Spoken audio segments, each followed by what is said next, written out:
Hello, Patty. How are you? Hey Jen, I'm great. I am so excited to be talking to you today for everyone to kind of get a little sense of like a behind the scenes and who is the author of this new book, The Essential Coaching Leader, which I hold in my It hand, is. which we are very excited is releasing this week. Um, can you just kind of share a little bit about, who you are for those who are watching and, what you're hoping to accomplish through your book? Well, I'm an executive coach, and about 10, 12 years ago, I started training executive coaches here in the Seattle area. About half of them are entrepreneurial coaches. The other half are coaching leaders on the inside of great companies here in the Seattle area. And as I've trained them, they've made me a better coach and a better person, but they've also been my teachers. And I've been paying attention to um, how they are raising the bar on the definition of leadership here at this point in history. Mhm. As human brains have remained relatively unchanged for millennia, and yet our environments surely have not. So I wrote this book, The Essential Coaching Leader, with those guys in mind, and with the understanding of who they need to be as they go to work every day in their presence, with their sense of when coaching works, when coaching leadership works, and when it's better to just give direction. And Mm. then I also go into some of the key skills that any great coaching leader needs to embrace. Um, and then we end with a call to action. One of the great questions that any good coach is going to ask is, so what? Now what? What are you going to do as a result of this conversation? Mm. Yeah, So, okay, so what is the so what and now what? So what, if you are for you, how, what are you envisioning that people are going to do as a result of reading your book, whether it's, working with you or finding a coach in their area, like do you have yeah. specific like impact and purpose you're hoping others will absorb? hmm Well, I know that when people start to hear about this new thing, relatively new thing called coaching leadership, it's good to give several on-ramps. And for some, that will just be reading this book and getting a sense of the concepts and the vocabulary of this thing. For some, it will be, scheduling an intro workshop, Hmm. for their colleagues, for their teams.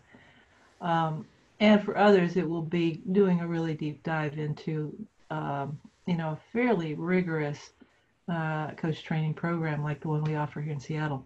So uh, I think of this book as one of those on-ramps. That's awesome. And so the subtitle is The Brain Friendly Practices for State of the Art Leadership in the 21st Century. Yeah. I know you kind of just touched upon kind of the I guess dichotomy of our brain not necessarily being the same as it's been for centuries, but yet now how do we operate with all of this? Is it technology? Is it just kind of new strategies that are hitting people? Like hmm what's the finer line there that you're seeing? A few years ago, I came across two photographs, both taken in 1923. One was my paternal grandfather at his forge. He was a blacksmith and a rancher. The other was of my maternal grandfather, and with one of his draft horses. And they both had this um, very clearly proud look on their faces. Their postures were relaxed, and you could tell that they were proud of what they were doing. And I looked at those two photographs and realized that I don't know that either of those men ever left the state of Oregon. I don't know. I mean, I know I meet more people in a week than they probably did in a year or longer. Mm, Most of the work they did, even though they were both big extroverts, most of the work they did was at their own pace. It was physical, it was focused, and sometimes they had to collaborate, but not very often. And um, but sometimes emergencies happened, but when they did, they were intense and short-lived. And mm, then their brains could relax and they could get back to work. And then I looked at my life and maybe at yours, and how our environments are so different. We are always on, always responding, and usually collaborating.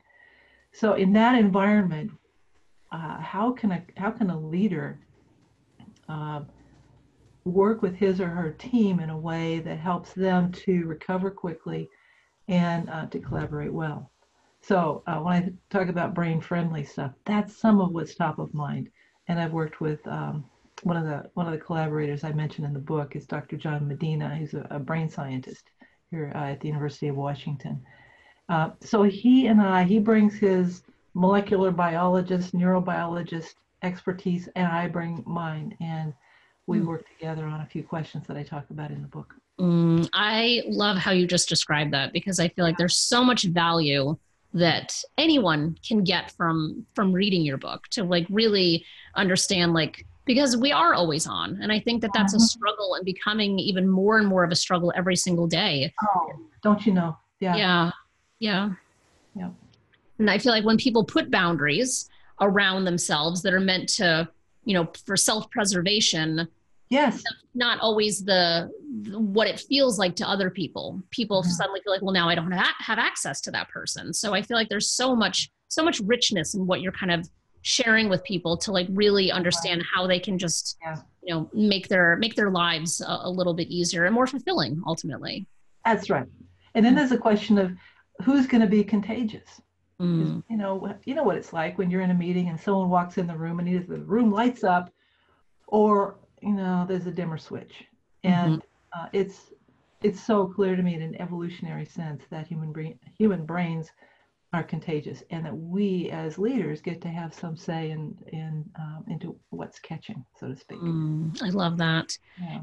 In any part of the process of writing this book, did you have kind of any, or even now that you're in the launching kind of phases of it, did you have any kind of unexpected surprises or twists or things that happened that you really just weren't anticipating? Well, I did not write about this in the book. I'm going to talk about it at the launch tomorrow night. That just as I was coming in, I'd worked with you for a while, and I was coming in for a landing, and I got this cancer diagnosis.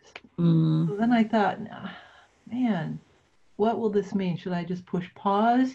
Should I keep going? And the great news is that I'm fine now. I've got a new soft spot for medical providers. But I did keep writing, and I did consult my soul a little bit in terms of what is it about this type of leadership that has me so engaged at this stage of the game in my own life. So that happened. The other thing that happened was that a lot of my coaches here in town, we've trained maybe 300 coaches here in the Pacific Northwest, and a lot of them, when they heard I was writing a book, said, "That's great, you're doing an audiobook." And so as you remember, Jen, I talked to you about that, and you referred me to somebody who was a huge help. And I was blown away at the impact of reading my own book and narrating my own book into a microphone in a studio down here in Ballard in Seattle, with the guy in the other booth that reminded me of Keith Richards. And he would stop me and he'd say, "Okay, now start over, because you're just reading now. And don't forget that you're sitting in front of the fireplace with somebody you care about and you're telling them stories."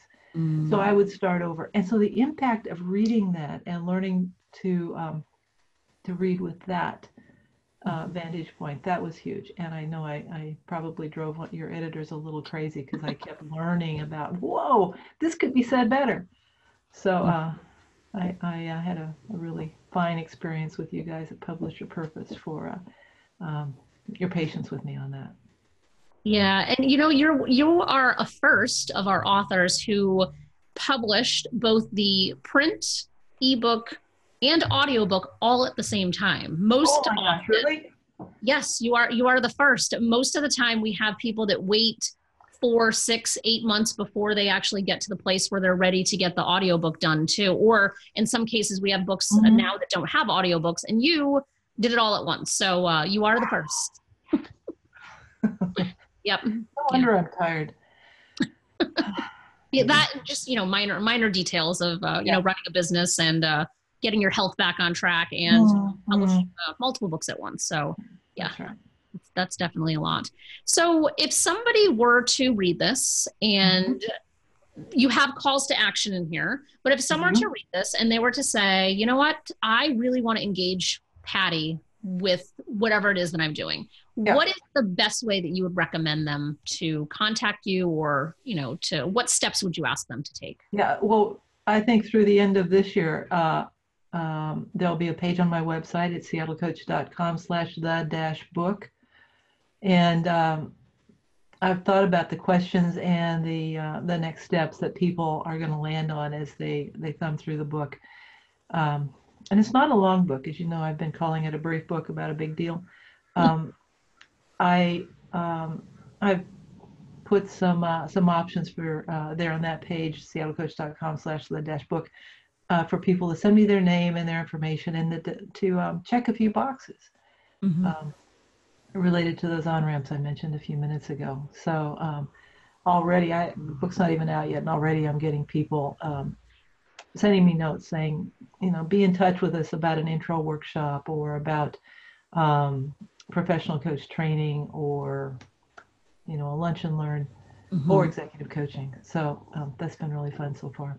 That's awesome. I love that your book is doing what we all set out for it to be doing before it is even really announced to the world, which is fantastic and amazing. It just goes to show that there's, there's a hunger for people to kind of learn from you, which I think is fantastic and amazing. Well, thanks, Jen. So your website is seattlecoach.com? Seattlecoach.com. That's right. Seattle Coach, you enter Seattle Coach, you get me and Pete Carroll. And you probably know Pete Carroll is the coach of the Seahawks. So I'm in good company. Yes, absolutely. Seattlecoach.com. And then the book is /the-book. Yeah. Or they can make it easy. So for those who are listening and you want to get your copy of this, of course, you can go to Patty on Amazon.com, and that's Patty with a Y. So Patty on Amazon.com, and it'll bring you right to the place where you can purchase Patty's book. You can also check out the publisherpurposepress.com website. We have a bookstore, and great people. Information is there. Thank you. I appreciate that. So yeah, any last parting words? I feel like we're doing fantastic on our time here, and it's just been a pleasure to work with you. And I'm so happy that your health is on track and your business is doing awesome, and your book is going to fuel both of those things. Oh, thanks, Jen. Yeah, very excited about the big book party that's coming up, and mostly because about 100 of my favorite colleagues and pals and fellow coaches are going to be there. Awesome. Very good to you and to them. Yeah, that's awesome. Okay. Well, thank you, Patty. I appreciate it. Everybody, definitely go check out Patty's stuff. We'll make sure that there's links for her information below this video. And thank you so much. And we will be in touch very soon. Good luck on your book launch. Love it. Thanks.